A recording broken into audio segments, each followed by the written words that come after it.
Thank you all for coming to this sample class. I'm calling this What Movie Stars Can Teach Us About Cinema and Society. And it's an example of the type of lesson that you would get in one of my classes in the Department of English.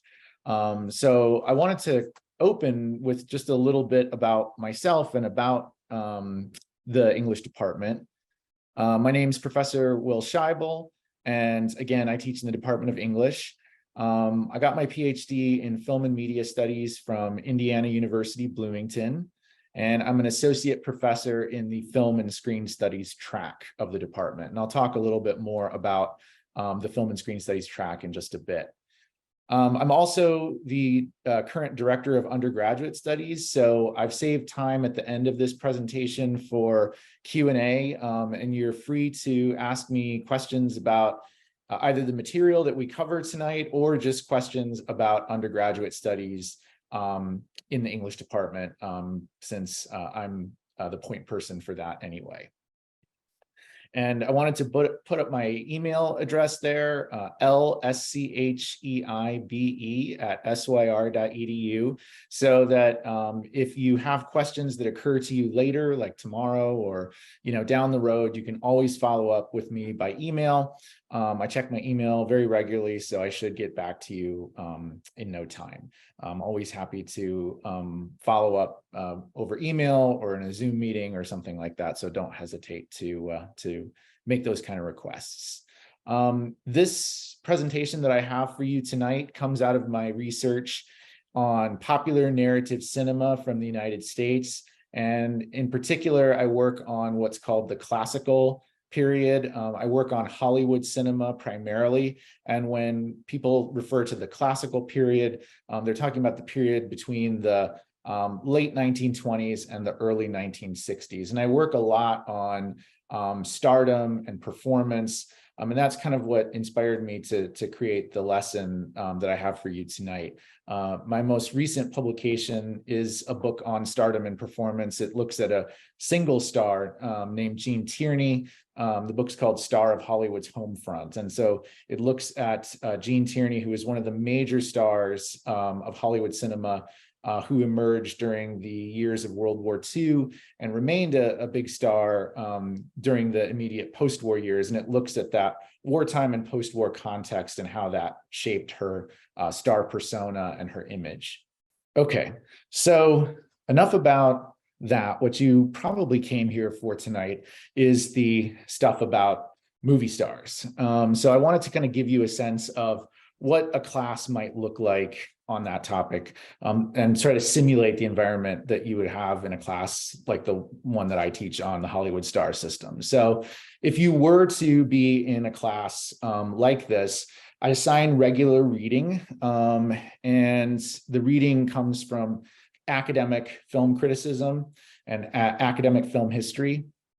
So for a class like this one, I would have assigned Martin Schindler's Unstable Symbols on the representativeness of film stars. And I would have assigned that prior to class. The students would have read it as homework for class, and then we would talk about it together in class like we're doing now. So this presentation is derived from this reading. So I want to open by just explaining what film stars mean. You might be thinking, why would you ever study film stars seriously and critically? Well, film stars are meaningful. Stars are personifications of a culture, and star images represent that culture's different and contradictory ideas and beliefs. We could think of stars as personifications of an ideology. When we talk about ideology, we're talking about a worldview or a system of beliefs and values. A star may embody the spirit or the mood of a historical period as defined by its ideas and beliefs, and therefore may be more recognizable as an icon or a symbol than an actor. Stars embody and articulate the values, ideas, ideals, fantasies, and aspirations of particular social groups, giving them an image and a voice. A star's image can reinforce both dominant and alternative values. ambiguous gender and sexual identities, and ambivalent attitudes towards race, ethnicity, and class.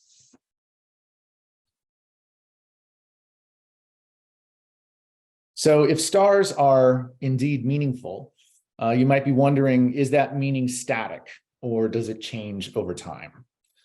Well, in order to maintain their status as stars, in order to maintain that over time, stars must adapt to changes in the film industry and the culture at large as they age. And a star's image may take on new meanings when it enters into different social relationships with different social groups and different historical contexts. And that may continue even after the star's death. For example, Judy Garland, who I'm assuming most people here probably recognize, you see her there in the picture, you probably recognize her as Dorothy from The Wizard of Oz. She was a child star and represented traditional all-American girlhood during the beginning of her career at MGM.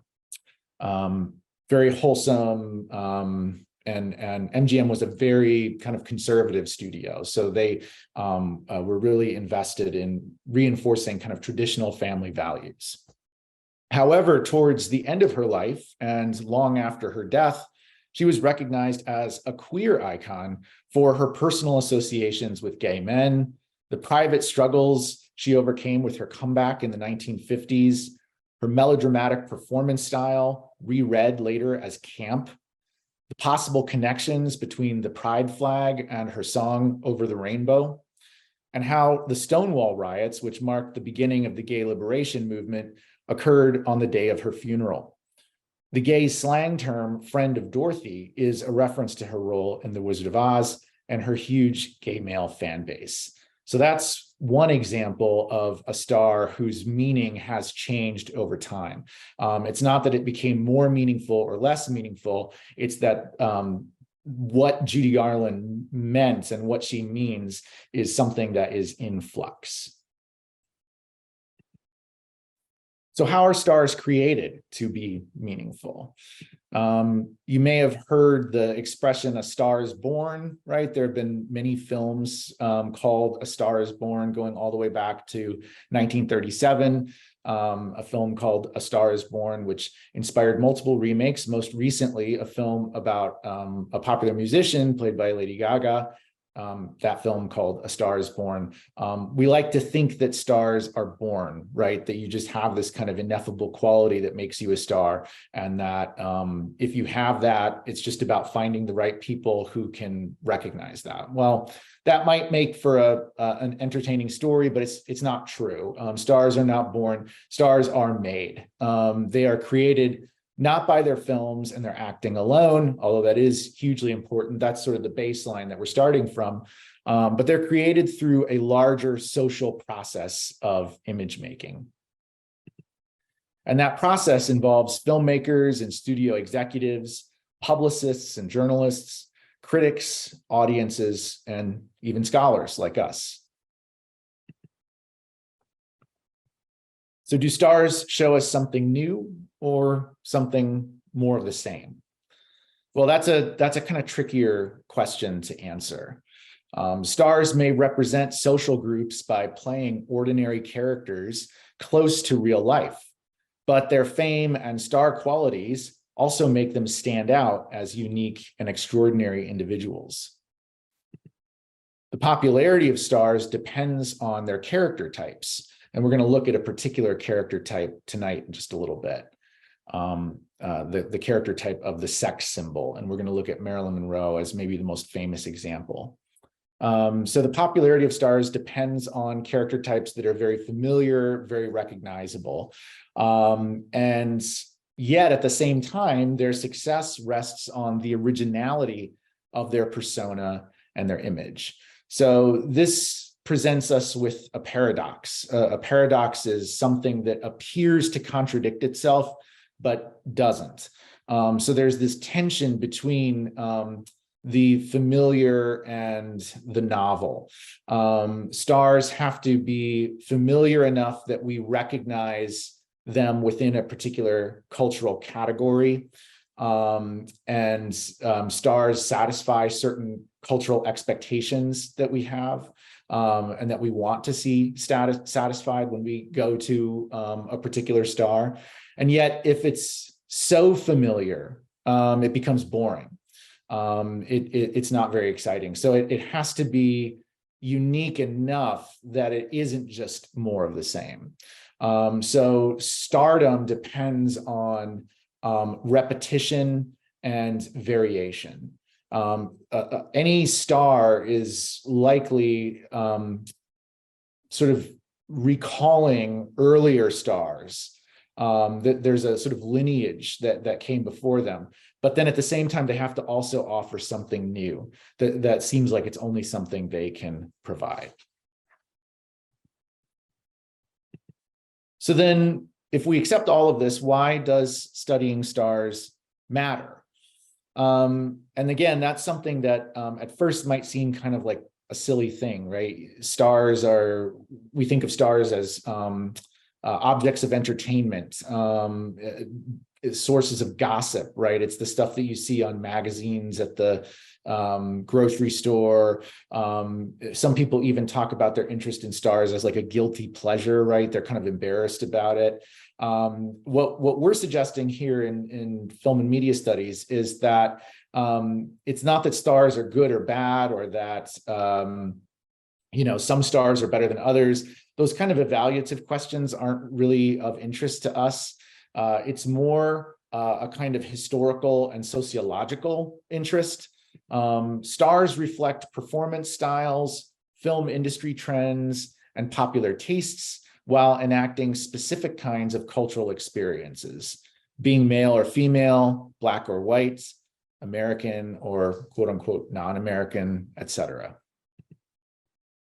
A star's meaning can therefore reveal how identity and difference are constructed in a historical period according to the ideas and beliefs of the culture that star's image represents.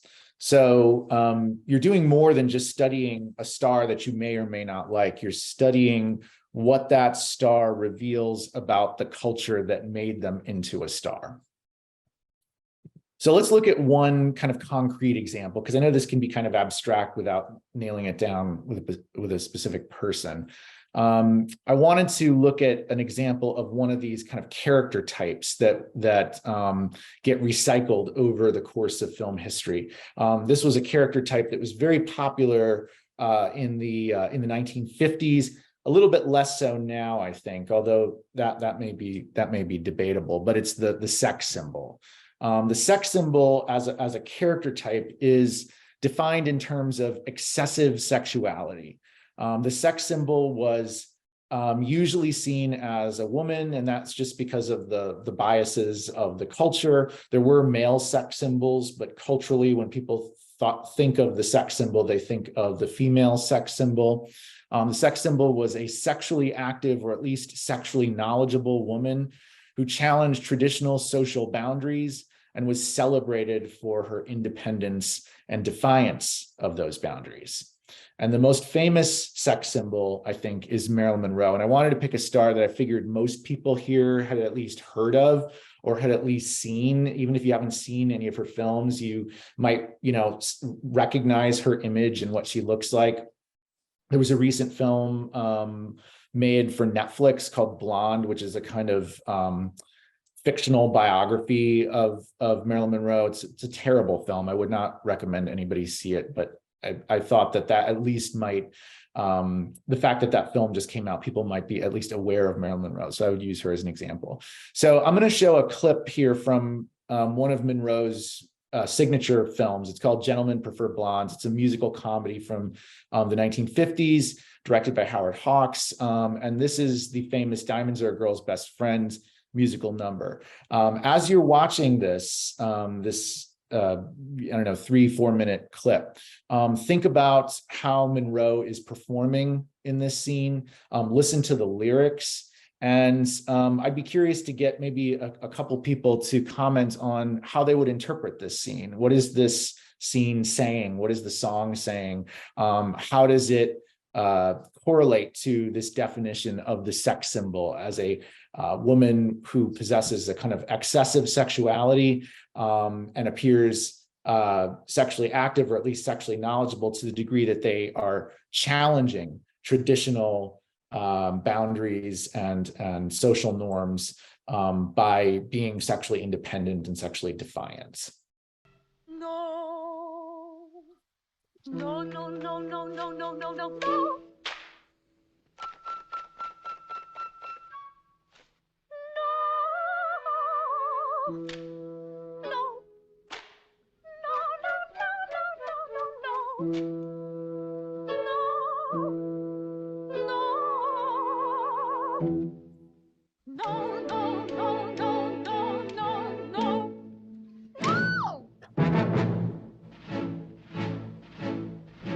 French are glad to die for love. They delight in fighting duels.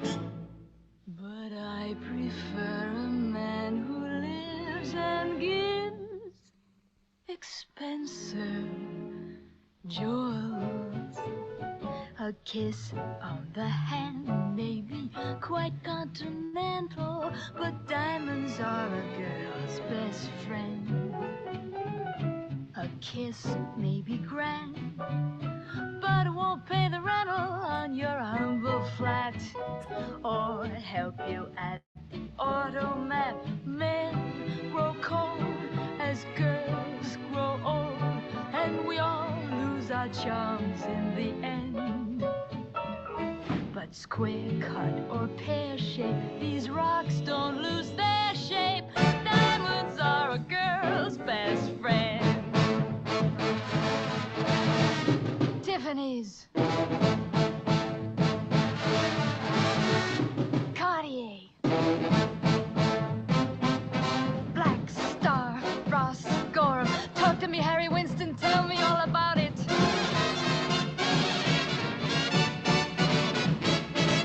There may come a time when a lass needs a lawyer, but diamonds are a girl's best friend. There may come a time when a hard-boiled employer thinks you're awful nice, but get that ice or else no dice. He's your guy when stocks are high, but beware when they start to descend. It's then that those louses go back to their spouses. Diamonds are a girl's best friend.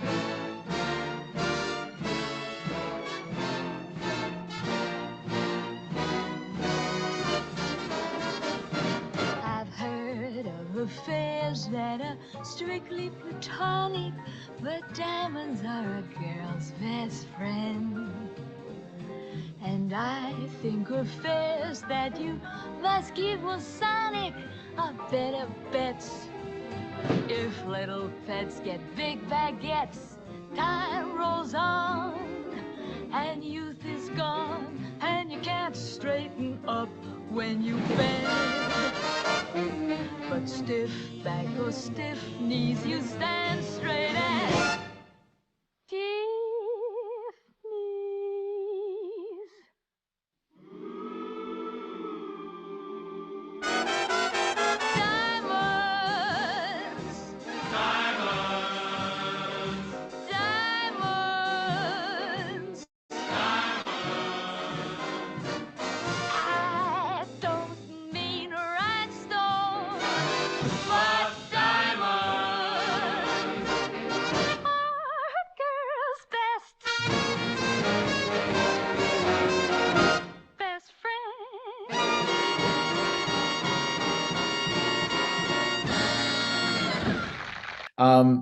I thought maybe I could just throw this question out to the group. You know, what did you notice about this scene? What does this scene seem to be saying, and how do you maybe see any connection between what's going on there and this definition of the sex symbol as a kind of character type that is associated with a certain kind of star?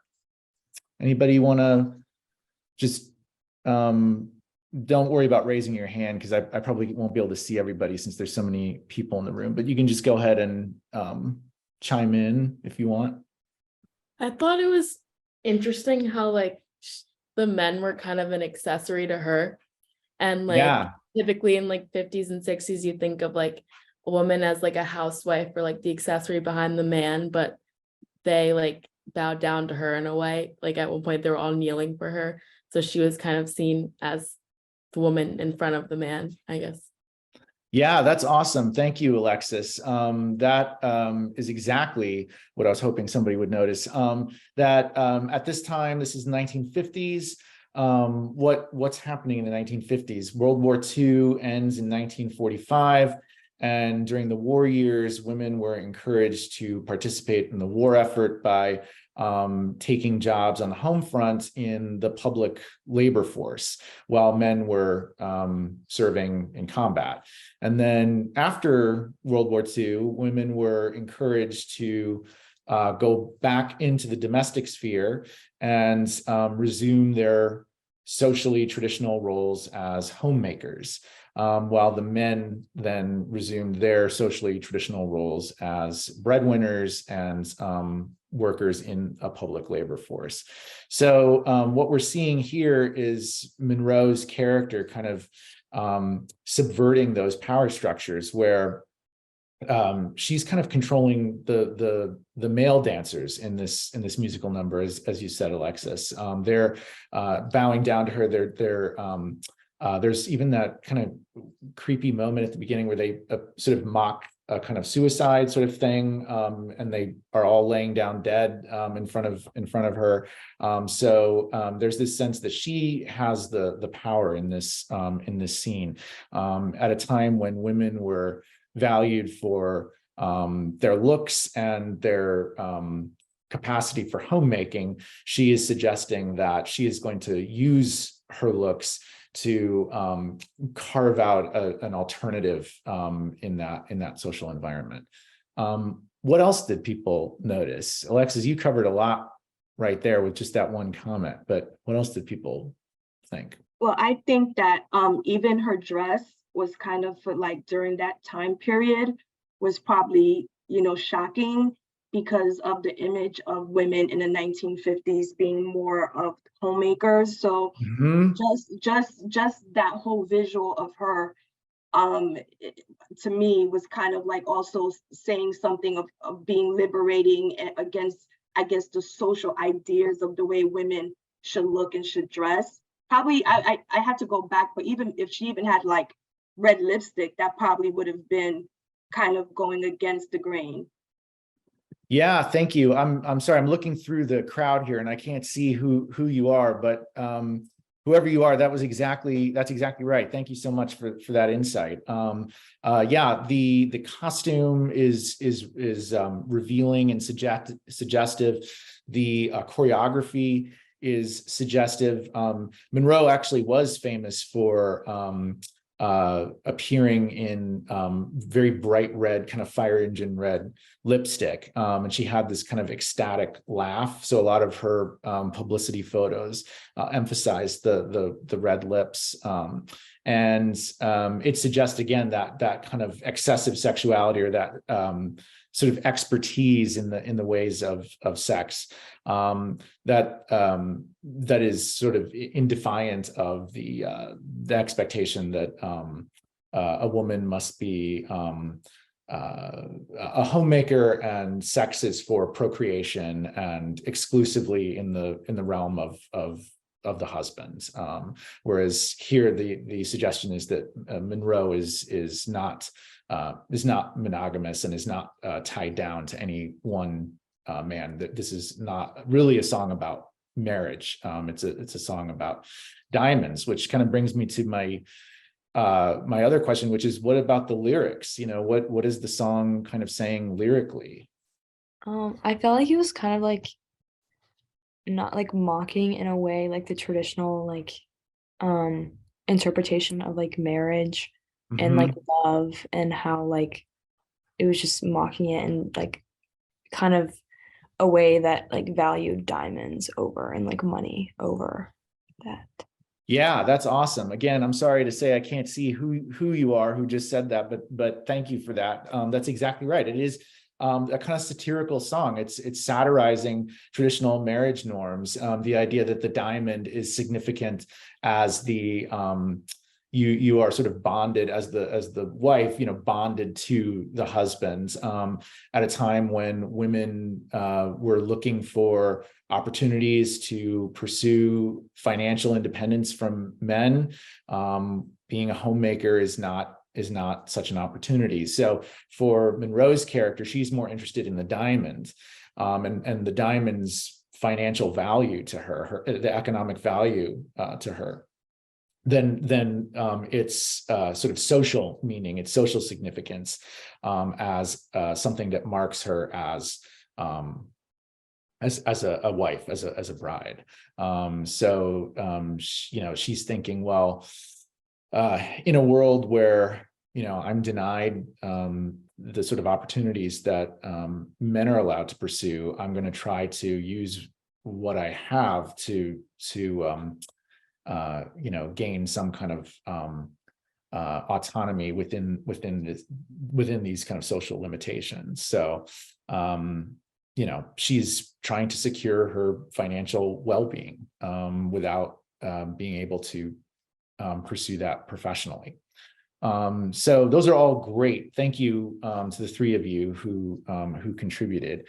So let's keep moving. There's just a little bit more that I wanted to cover, and then I'll open it up for questions and comments.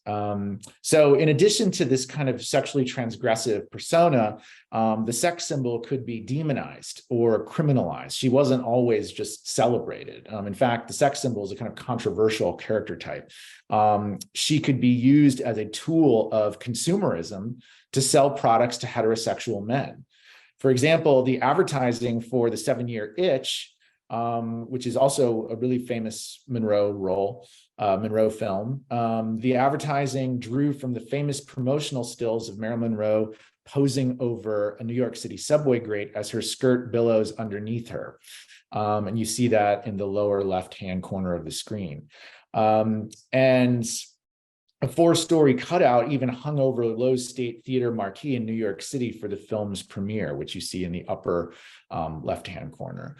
So the appeal of the sex symbol is again it's paradoxical. On the one hand, it represents a kind of sexual subversiveness. On the other hand, it's a kind of vehicle for exploiting female sexuality.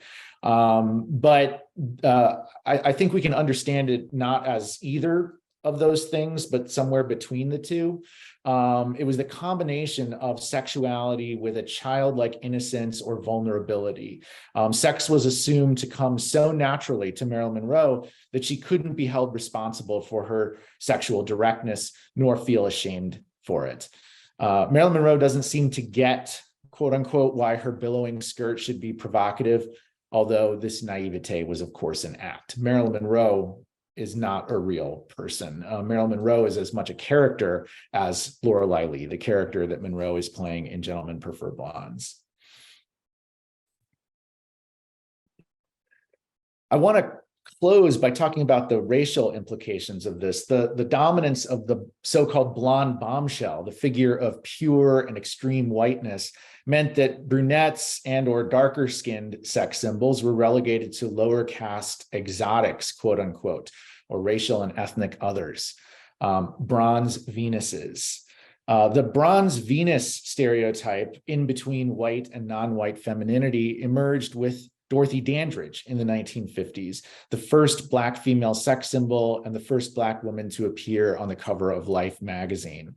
Although an important figure in the history of Black representation in post-war Hollywood, her stardom shows Hollywood's conception of the Black feminine ideal at the time. Middle class and acceptably light-skinned in order to ensure a crossover popularity with Black and white audiences, while maintaining the white status quo.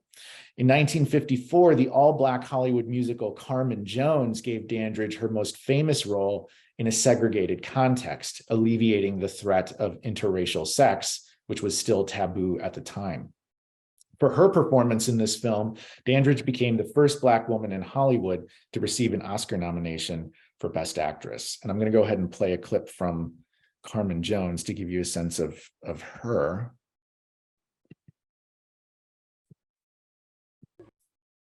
Up wild and he'd on him too. Can you all see it and hear it okay? No? In the interest of time, so that people do have time to ask questions, I'll just forego the clip and show a picture of her. But you can find this clip on YouTube if you just Google Carmen Jones, Dorothy Dandridge. It should come right up. But let me go ahead and just bring my PowerPoint back up. So this is Dorothy Dandridge, this is the picture that appeared on the cover of Life magazine, the one that you're seeing on your left here. While sex symbols have enjoyed lucrative employment, fame, and popularity, their careers are limited by typecasting, as you would imagine, short staying power with the public, and the loss of credibility as artists. Dandridge's career, for example, was short-lived after only a few major roles. After the 1960s and the influence of the women's movement, the sex symbol transformed from the image of ultimate heterosexual male desire to a parody of conventional patriarchal ideals regarding femininity. So I'll go ahead and stop sharing there, and that leaves us about 15 minutes for questions. You can ask me questions about anything that we covered from this unit, which is very much like the kind of thing you would get in my class on the Hollywood star system, or you can just ask me questions about the English department, my classes, the film and screen studies classes, the English classes in general that may not necessarily focus on film or screen media, whatever you want. I had a question. Do you feel that the movie stars today still have the same influence they did back at the time in you were covering the time of Dorothy Dandridge? Do they have as much influence today now that we have social media and there's other avenues for people to see them? Yeah, that's a really fascinating question. I do think so. I don't know if it's more or less, but I think anytime we're talking about celebrity and star culture, those people exert some kind of influence. Otherwise, they wouldn't be stars or celebrities. And that influence may not necessarily be good or it may not necessarily be bad, but there's some kind of impact. So, for example, the social media comparison, back in the time period of Marilyn Monroe and Dorothy Dandridge, that was the studio era. And up until the 1950s, the old Hollywood studios exerted really tight control over their stars. Stars worked under long-term contracts at an individual studio, and the studio was in charge of promoting them and sort of controlling what the public learned about the star, and studios would even write biographies for the star. And I think there might be the assumption that now it's like free reign and we're getting the unmediated real star because they're oversharing this stuff on social media, and the studios don't have the control around the publicity. So now we have the gossip journalists that are exposing unflattering things about stars. And that was just starting in the 1950s. The gossip industry was just starting in the 1950s because the studios were losing that control over their old stars. But I would suggest that what has shifted is more just like the management of that kind of publicity. So instead of the studios being in control of it, it's now the star and the star's own like PR team that controls it. But I think that a star image now is as carefully curated as it was back then. So even a social media account that a star may operate, with a few exceptions, a lot of that stuff is as constructed as a publicity piece that is, trying to make the star appear in a certain light. So the management may have changed, but I think the mechanisms of publicity and kind of image making and public knowledge making are still out there for better or for worse. I don't know if that answered your question. Is that helpful? Yes, it is. Thanks so much. It's Thanks. definitely an interesting take on how social media seems to be changing everything. Yeah, and it's multimedia stardom now. I mean, I don't even know that we could think of a star as a movie star in the sense Right. of Marilyn Monroe, who only made movies. I mean, now stars are moving across different media, from film to television and from television to film. And there's, YouTube's like people who are stars exclusively on social media, not even from film. But I think a lot of this still applies, even if we're talking about different media. Yeah, I agree. Thank you so much. Thanks. Do you feel like stars are as relevant now since it's kind of easier to become a star, as like they were saying, like through social media and such, that like you can kind of curate a star image a lot easier than becoming like a movie star in like the 60s and such? There's a lot more stars now than there used to be. I think the market is certainly much more saturated now than it used to be. And I think stars are more diffuse, if you know what I mean. It's less the case where, once upon a time, I could probably expect, like just even within my lifetime, I could expect to walk into a classroom and mention a movie star, and most people in the room would probably know who I was talking about. I can't assume that anymore because, somebody that I think is really famous and may be famous in like certain sectors may not have that kind of broad-based visibility unless it's somebody like, I don't know, somebody that's sort of everywhere, like somebody that's like doing big Hollywood blockbusters that like most people are aware of, like the people in the Marvel movies. I don't know that we have that kind of star that is sort of the singular, household name. But I think that because the stars are out there, and they, whether it's now or back in the studio era, stars are still culturally created. And so anytime you're talking about something that's socially and culturally created, that's going to have some kind of impact on culture. It may just be more niche. So the impact we may not have people like Marilyn Monroe, where like everybody was talking about Marilyn Monroe in the 50s, but there are stars that have this kind of niche visibility. So there are certain communities and certain cultures or subcultures that may be kind of keenly aware of that star, and that star may speak to them in a particular way, as opposed to the sort of direct hit of a Marilyn Monroe or I don't know, a Cary Grant or somebody like that. Does that answer your question? Yeah, it does. Thank you. And just because now anybody can be theoretically, anybody can be a star because they have like social media, and you don't need a movie studio to give you that kind of visibility. That doesn't mean that everybody will be a star. There are still certain institutions and gatekeeping mechanisms, and what counts as a star in one context might not in another. Like just because somebody has, I don't know, like 10,000 followers on Instagram doesn't necessarily mean that we'll remember them in like 5 years. No offense to anybody here if you have that many followers on Instagram, but I think it's a little more fleeting now. I was gonna say something. Based on what Alexis was saying, I feel like there's a lot more like stars and like icons. Like there's definitely a big difference between the two. I feel like icons are more like Marilyn Monroe and like Prince, but now there's like a bunch of little stars that like are icons of our century.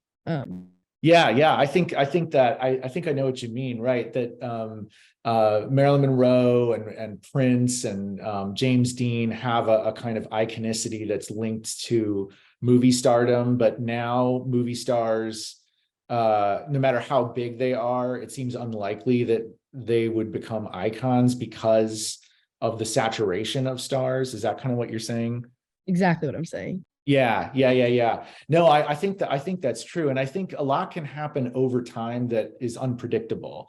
So people who are stars now, and we might not even think of them as like humongous stars, might become iconic, decades from now. Sometimes that process of icon building requires the star to die and become the subject of public memory, as opposed to being in the public eye. I think one of the reasons Monroe is an icon is because she died not only young, she was 36, She also died under very mysterious circumstances. Nobody really knows what happened. It was supposedly a barbiturate overdose, but was it suicide? Was it murder to look like suicide? There are all kinds of conspiracy theories about that. And so I think she becomes this like tragic figure that for a lot of people personifies the end of that old Hollywood era. Again, this is totally romanticized and idealized, but the sort of end of that kind of innocence that people associate with that era. James Dean is an icon, and he only starred in 3 films, 2 of which were released after he died. So who knows, who our grandkids will think are icons that we might not. I had a question about something that you said about how Marilyn Monroe she played a character, but in herself, she was a character. So do you think that these stars that we're talking about are influenced, or their ability to become a star influenced by the characters they portray on film? Yeah, I think that's exactly it. That the whole idea of a star appeal and having an appealing star persona is that the public is willing. I mean, I don't think the public actually believes this. Maybe there are some people out there that are gullible enough to really believe this, but you sort of suspend your disbelief long enough to entertain the idea that the star and the character that they're playing are somehow one and the same, that the characters are just kind of extensions of the real person. So what star culture works to do is to collapse the boundaries between the character and the persona and the quote unquote real star, so that it seems like, Marilyn Monroe off the screen is just as, funny and likable as she is on the screen. Or I'm trying to think of somebody now that has that sort of like megastar quality. But we kind of want to believe that they are like the people that they play. And so stardom kind of works to make us believe that that's true. But that's always a construction, that there are ways that stars try to kind of, like when they're appearing on talk shows, they're kind of appearing in character. They're sort of just a little bit, like that character that you would see them play in movies, or when they give interviews or their social media account. And then I think what's so upsetting to a lot of people when scandals break about stars is it disrupts your illusion of like, oh, like that's so disappointing that person is like a really bad person because they seem so likable, right? And that's kind of like how that's how star culture works, is it tries to make you forget that these are real people who have flaws, and some of these people are really bad people despite how they look on screen. Oh, sorry. You go. To go off of what you said, I think that suspension of disbelief is also supported by like couples when they are together after a film is made, like in Twilight, when the 2 actors were together after. I think once they broke up and Kristen Stewart cheated on him, or they broke up, whatever really happened, I think it just really, like, there's something that's broken inside of the fans or the audience, because that sense of what they thought was reality is now completely false, and it's completely separate of what is on screen and off screen. Yeah, I think that's really, really smart. And back in the classical Hollywood period, there were a lot of these like power couples. You don't see that quite as much now, but Humphrey Bogart and Lauren Bacall and Paul Newman and Joanne Woodward. There's actually just a documentary that was made about the 2 of them. But these famous couples who were together in real life and also co-starred in films. So it reinforces this idea that, oh, maybe they really are that way, in real life. But then when they break up, that illusion seems to have burst for us. Exactly. Yeah. And sometimes those relationships were encouraged by the studio. It's like, oh, they would sort of play matchmaker and try to bring these people together for the, promotional purposes, so that people would buy into that illusion. Yeah, I was gonna say the same thing. Like, I know a bunch of my favorite TV shows, the two co-stars have dated. And then Oh, when really? yeah, like Outer Banks, like Madeline and Chase, I don't know if anyone knows them, but they broke up, and then it kind of creates like all of the fans basically are like, I wonder how awkward it's going to be in the next season when they film. And Right. people don't realize that like it's strictly professional, and like obviously like your personal feelings will come into like play at some point, but like Mhm. there's also those boundaries that like it's on set and offset like lives. And Mhm. I think like that is very hard for fans to grasp at times, which is also why it's like when people hear this like information of like stars breaking up, it's very hard for them to understand that like they could just like film without having feelings. Yeah. Or Yeah. Yeah, I've noticed that like on social media, there'll be almost this kind of public mourning over people that, fans have never met. It's almost like, a couple of your friends just broke up and you're like, oh man, like that really sucks. I really liked them as a couple. I liked hanging out with them as a couple. But these are people that, we'll probably never meet and never get to hang out with, but we almost feel betrayed when we've invested something in that relationship. it's also like weird to hear like when you see like all these shows and like there's like, let's say like the main character is like not a good person in the show, and then like you hear that like offset he's a great guy, and you're like, oh, like that changes everything. Like it kind It of just does. it Yeah. really alters your perspective on the whole show. Yeah, and it's kind of uncanny. I know that like growing up, one of my favorite movies as a little kid was Back to the Future. And the guy who played the bully in that movie, Biff, is so convincing as like this monster of a guy. But anytime I see that actor interviewed, he seems so lovable. And I'm always like, that can't be the real guy. But it's like, of course it is. That's acting, right?